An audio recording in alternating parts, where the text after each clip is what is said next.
So one of the main differences with malicious hackers is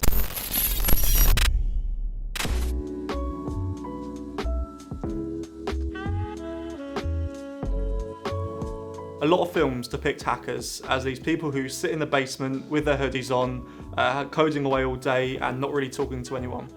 But in reality, that really couldn't be further from the truth. On a day-to-day basis, one of the main things that my job consists of is communication. But if you can't communicate to your clients what you found, then there's no point in finding that vulnerability at all.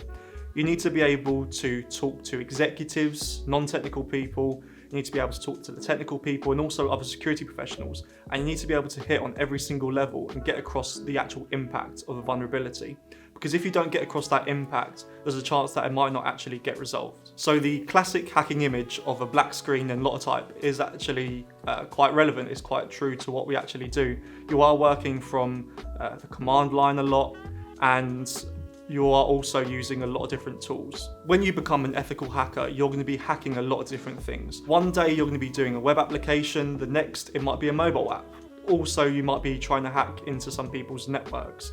And this is one of the best things about the job, because every single time you go into an engagement, it's going to be a different process. There's going to be different things that you have to do, and this is what makes it really exciting. Because each engagement is different and varied, one of the main skills that you need to have as an ethical hacker is to be able to solve all different types of problems.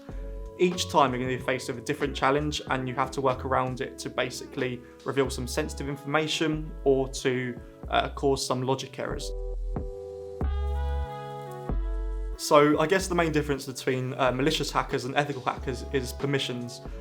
When we hack into a client, we need permission from them to hack them. Whereas, for example, a malicious hacker is just going to be going off into the internet to find a target and exploit them to reveal as much sensitive information as they can. When we do our hacking, we're looking for every single vulnerability that is present in an application, for example. Whereas a malicious hacker will be looking for one particular goal. That might be to gain network access and dump all the sensitive information. They're not too bothered about the rest of the application, they just want that one single goal. So one of the main differences with malicious hackers is they're not limited to any timescale. This means that they can spend months and months on a single target, looking for every single vulnerability and looking for a way in. Whereas for us ethical hackers, we only have a limited amount of time, and this means that we need to know exactly where to look, we need to know the technology that we're using, and we need to use our time efficiently. So I got into ethical hacking through university. I did a degree in computer science, and during that degree I had some exposure to networking, some cybersecurity, and also things like programming. Understanding and using a wide variety of technology is really useful when you're hacking. So the combination of doing some networking, some programming at university really helps me to pick this career. However, I don't think this is the only way to get into ethical hacking. Some of my colleagues and hacking friends got into it through self-teaching. Essentially, they had a passion for hacking and a passion for networking, and this just developed into becoming an ethical hacker.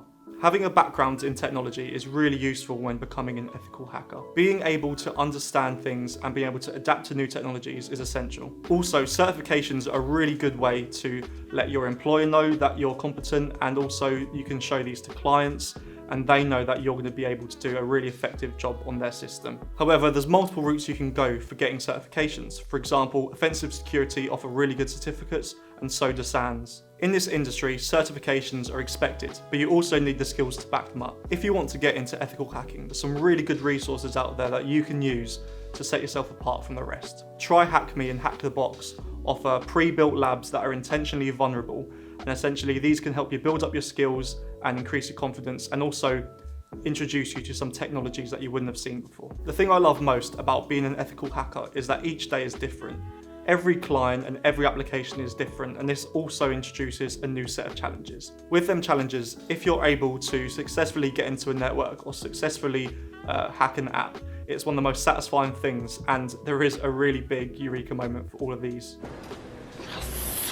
With the challenges that are in front of you, being able to successfully compromise a network or successfully hack an application is one of the most rewarding things in this job, and it offers a lot of satisfaction. I've been doing ethical hacking for the last 2 years, and in that time I've learned an incredible amount. But also, I understand that there's so much more to learn, and I'm really excited to be part of this industry. If you have any questions about being an ethical hacker, please write them down below. Also, if you'd like to see any future content, please subscribe, and if you've enjoyed this video, give it a like.